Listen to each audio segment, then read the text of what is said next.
السلام عليكم ورحمة الله وبركاته. الفيديو اللي معانا النهاردة مهم جدا لطلبة طب الأسنان، خصوصا بكالوريوس طب أسنان والامتياز وحديث التخرج، لأن نتكلم فيه عن الأكسس كافيتي. الأكسس كافيتي يعني يعتبر أساس من أساس شغلك في طب الأسنان. في كلام كتير قوي في الأكسس كافيتي، يعني هتلاقي اللي يقول لك مثلا تفتح اكسس، هتفتح في بوينت او في اريا، ترسم الاكسس من فوق، تنزل لير باي لير، او تمشي ورا الكيرز.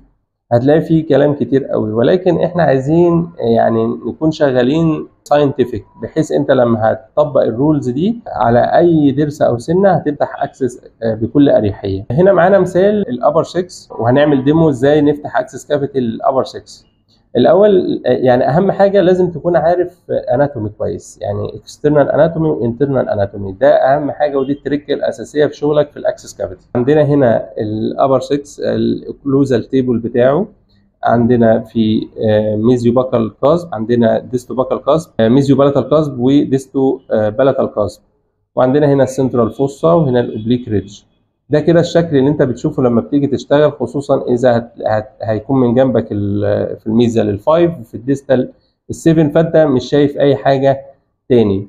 اللي بيحصل لما تيجي تقرا يقول لك انك انت لما هتيجي تفتح اكسس، هتفتح الاكسس بيكون موجود في الميزيال هاف، فبتعتقد انك انت لما هتنزل في الميزيال هاف بيربنديكولار تروح توصل للبالب تشامبر، وده كده خطا، لان من الاناتومي الاكسترنال اناتومي اللي احنا المفروض نكون فاهمه هو الانجيوليشن بتاع الضرس نفسه.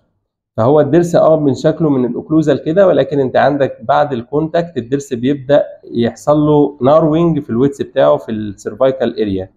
تمام، فانت لازم تكون عارف الانجيوليشن بتاع الضرس نفسه عامل ازاي. يعني احنا لو بصينا هنا من الجنب، هنا المنطقه دي هتلاقيها اكيد نارو عن الاوكلوزال تيبل من فوق. فهنا الشكل اللي انت شايفه ده مش هو اللي موجود في الجزئيه السيرفايكال اللي هي موجود فيها بالب تشامبر، فلازم تراعي النقطه دي. الاكسترنال اناتومي مهم جدا، والانترنال اناتومي برضو بيكملوا. انت لازم تكون عارف انت داخل البالب تشامبر ده شكله عامل ازاي، في كام كنال في الضرس، تكون عارف البالب المقصود بيه هو الكور بتاع الضرس، فالكور يعني بالظبط في قلب الضرس. فانت لما هتيجي تنزل في الميزيال هاف هتشتغل من الميزيال هاف، بس انت قاصد انك انت توصل للكور بتاع الضرس، فمش هينفع خالص تنزل بيربنديكولار، ما ينفعش خالص تنزل بيربنديكولار، لازم هتكون ماشي في اتجاه الانجيوليشن بتاع السنه اللي هتشتغل فيها. فهنا في الابر 6 احنا لما هننزل من الاوكلوزال سيرفيس بالشكل ده مش هننزل على طول بيربنديكولار، هنميل البير بحيث ان احنا نكون نازلين في اتجاه الانجيوليشن بتاع كراون بتاع الابر 6 بحيث نوصل للكور بتاعه. تمام، احنا هنا هنشتغل على سنه ساوند، عشان ده هيمثل اصعب حاجه في الاكسس كافيتي، لان هو لو فيه كيرز الموضوع بيبقى اسهل شويه. طيب بالنسبه للتولز اللي هتحتاجها، هتحتاج جراوند بير، ده اساسي. وبالنسبه لدرس ساوند زي ده، فانا افضل برضو انك انت تجيب معاك يكون جاهز عندك الاندو زي بير، مهم جدا برضو. تمام، ويكون في التراسونيك تيب، ويكون في irrigant صوديوم هايبوكلورايد. طيب خلينا نبدا كده. زي ما قلنا احنا مش هننزل بيربنديكولار، يعني انا مش هنزل كده على طول في الضرس، مش هنزل بيربنديكولار كده خالص. هنراعي معانا الميله اللي انا هنزل بيها دي. انا نازل هنزل في السنترال فوسا، ده بالنسبه لي ده السنتر بتاع السنه اساسا من فوق، وعايز اوصل بيه للسنتر او للكور.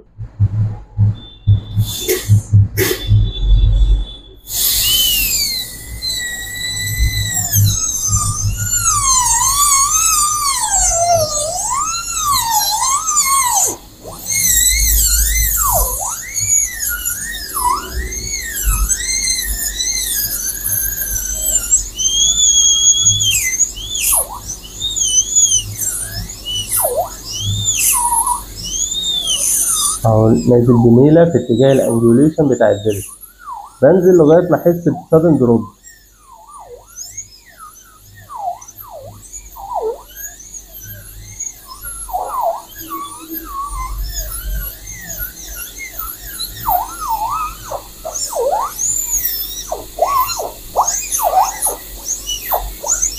هنا كده في دروبات، في دروب هنا حصل. ماشي، هنبدأ هنا ننشف كده بالشكل ده. ماشي، هنبص كده اهو. هنا بنزلة واحدة بس بالبير وصلنا للبلب تشامبر، حصل دروب. احنا بنبقى محتاجين نعمل ستريت لاين اكس، فكل اللي احنا عايزين نعمله ان احنا نعمل دروفنج. تمام كده، لو بصينا اهو نميل شويه الضرس، ادي واصلين للبلب تشامبر. طيب هنا ده ميزه الاندوزيبير ان هو مش هيشيل من الفلور، مش هيشيل من الفلور بتاع البلب تشامبر، ف يعني هيديني بقى ميزه ان هو هيشيل بس ايه، كل الوولز بتاعت البلب تشامبر. احنا برضه هننزل بيه كده.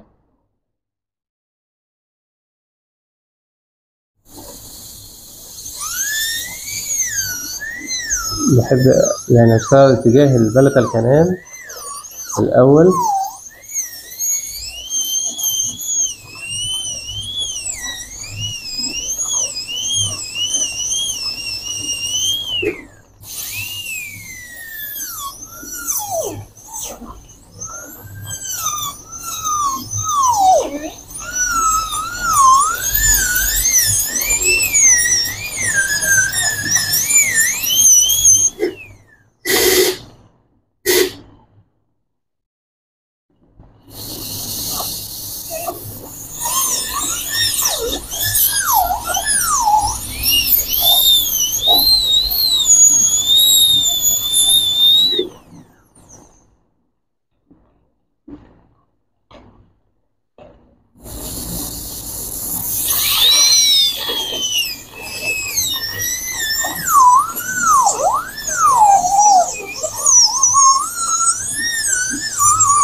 كل الولز بتشيلها.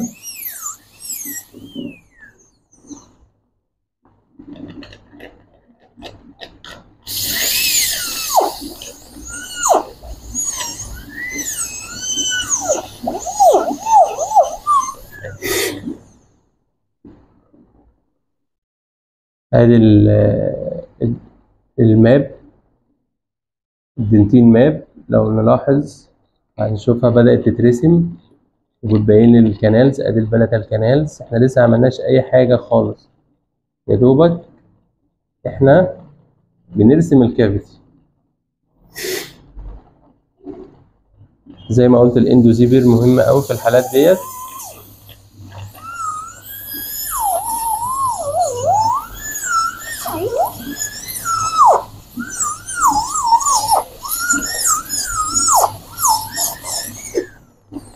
طب هنا بقى نبدأ نعمل نيجوشيشن لكل كنال. مهم قوي الدايركشن بتاع الفايل. انا بقى بنبدأ بفايل كيف فايل 10. احنا هنا هنبدأ بالبلة الكنال. بلة الكنال هنخش من ناحية البقر، يعني الاتجاه المعاكس بتاعها كده اهو. اهو كده احنا دخلنا في البلة الكنال. طيب الديستو بقر يبقى العكس ليها، المقابل ليها ايه؟ ها، ميزيو بلتل، الاتجاه ده كده اهو. ده كده الديستو بقر الكنال. طيب عايزين نجيب الايه، الميزيو بقر، يبقى نخش من الديستو بلت من الناحية دي كده، صح كده؟ اهو بالراحة كده. كده يبقى احنا ايه، في الميزيو بقر. طيب بالنسبة لنا بقى لازم نشوف ده، طالما ابر 6 احنا عارفين بقى من الانترنال اناتومي ان بيبقى فيه ام بي 2. مش شرط في كل الابر 6، بس بنسبة كبيرة المفروض يكون في ام بي 2، فلازم هندور عليه. طيب هنعمل محاولة كده في الأول تحت في اتجاه البلتل، تحت الميزيو باكل، نعمل ايه، ووتش وايندنج موشن كده، يمكن نلاقي كاتش. هو في كاتش، فبنسبة كبيرة ايه، هي موجودة. الفكرة كلها ان احنا بنبقى عايزين نشيل الدنتين اللي هو مغطيها. تمام، فاللي هيساعدنا في كده الالتراسونيك تيب. هنا هنحاول بالالتراسونيك تيب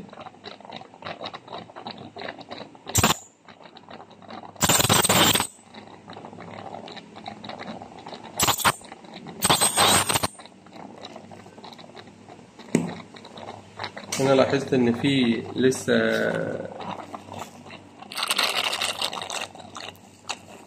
لو نلاحظ هنا في الفلور في البالب تشامبر لسه في دنتين من الروف بتاعت البالب تشامبر محتاجة ان هي تتشال. يعني لو بصينا هنا كده كويس اهي، في هنا لسه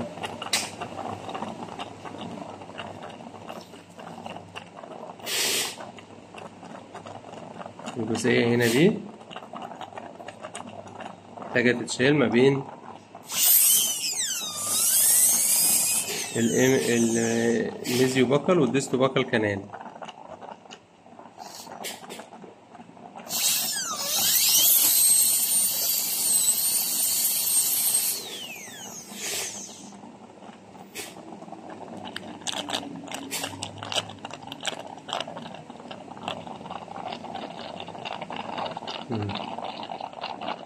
كده اتشالت.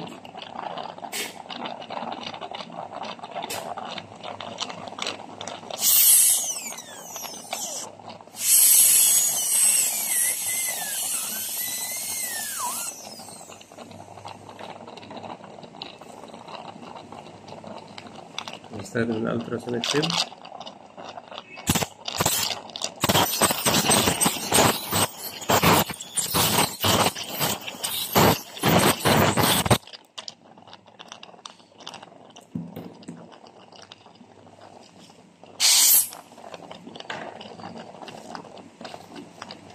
اهو لو بصينا بقى ادي الميزيو باكل وادي الديستو باكل وهنا طبعا البلتل وادي هنا الام بي 2 بدأت تظهر معايا. يعني لو بصينا كده اهو جبنا الفايل بالراحة خالص اهو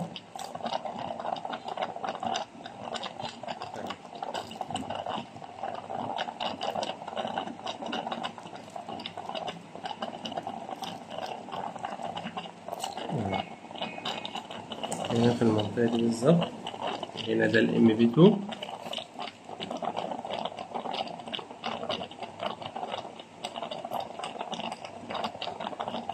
صوديوم هايبوكلورايد